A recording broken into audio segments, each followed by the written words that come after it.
И така, здравейте хора, добре дошли в моето видео. В днескашното видео ще ви покажа как ще напишем писмо за Дядо Коледа. Ще ни помогне ето този комплект, с който ще смалим писмото. Ето ги от миналата година, това е от 2023, а това е от 2022.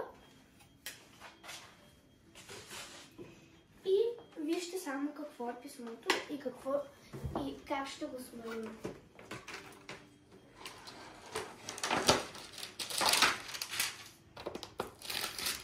Тук имаме една специална кърпичка, така да го нарека.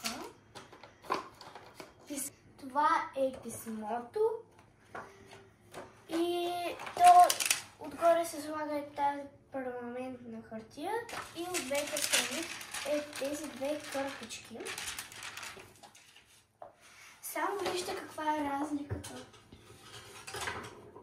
Колко е голямо и колко малко става. И след като изпечеме нашето писмо,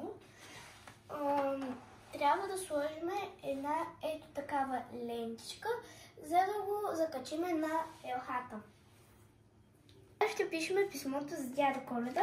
Аз тук съм написала едно писмо и е време да го препишем.